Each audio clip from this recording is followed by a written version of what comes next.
Hi friends, ఎలా ఉన్నారు? తన లీలలతో భక్తి, జ్ఞానం, యోగం, మోక్షం గురించి ప్రపంచానికి తెలియజేసిన శ్రీకృష్ణ పరమాత్మ పుట్టిన శుభదినం శ్రీకృష్ణాష్టమి. శ్రీ మహావిష్ణువు 8వ అవతారమే శ్రీకృష్ణావతారం.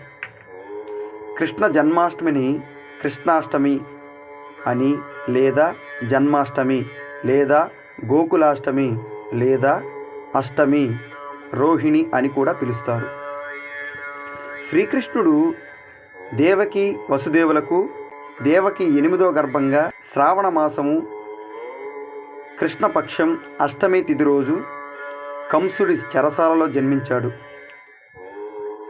చాంద్రమాన పంచాంగం ప్రకారం శ్రావణ బహుళ అష్టమి తిథి ఇదే రోజు.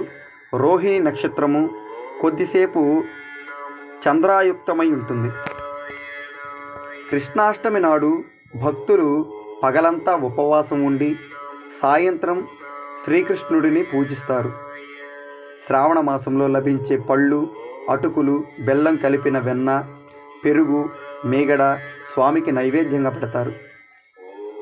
చిన్నారి కృష్ణయ్య ఉన్న ప్రతి ఇంట్లో సంతోషం వెల్లివిరుస్తుంది అన్న ఉద్దేశంతో కృష్ణుడు పాదాలను ఇంటిలోనికి వేస్తున్నట్టు పాదముద్రలు వేసి ఆహ్వానిస్తారు. ఊయల కట్టి అందులో శ్రీకృష్ణ విగ్రహమును పడుకోబెట్టి ఊపుతూ రకరకాల పాటలు, కీర్తనలు పాడుతారు. పురవీధుల్లో ఎత్తుగా ఉట్లు కట్టి పోటీపడి వాటిని కొడతారు. భక్తి శ్రద్ధలతో శ్రీకృష్ణ జయంతి వ్రతంగా ఆచరిస్తే గోదానం చేసిన ఫలితం, కురుక్షేత్రంలో సువర్ణదానం చేసిన ఫలితం దక్కుతుందని బ్రహ్మాండ పురాణం చెబుతుంది. కలియుగంలో కల్మషాలని హరించి పుణ్యాలని ప్రసాదించే పర్వదినం ఇదని కూడా వివరించింది. దుష్ట శిక్షణ, శిష్ట రక్షణ అన్న గీతోపదేశంతో మానవాళికి దిశానిర్దేశం చేశాడు. కృష్ణ భగవానుడు మహాభారత యుద్ధాన్ని ముందుండి నడిపించిన మార్గదర్శి ఆయన. భాగవతం కథలను విన్నా, దృశ్యాలను తిలకించిన జీవితానికి సరిపడా విలువలెన్నో బోధపడతాయి.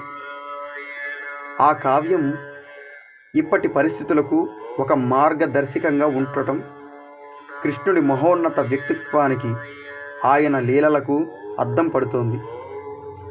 ద్వాపర యుగంలో జన్మించిన శ్రీకృష్ణుడు నేటి కలియుగానికి ఆదర్శంగా నిలుస్తున్నారు.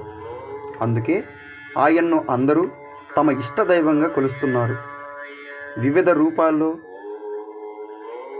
సాంప్రదాయాల్లో భక్తి ప్రపత్తులతో శ్రీకృష్ణుడిని కొలుస్తున్న ఆయా రాష్ట్రాల వారి సంస్కృతి, సాంప్రదాయాలు మన భారతీయ సంస్కృతికి విలక్షణమైన అందాన్ని తెస్తాయి.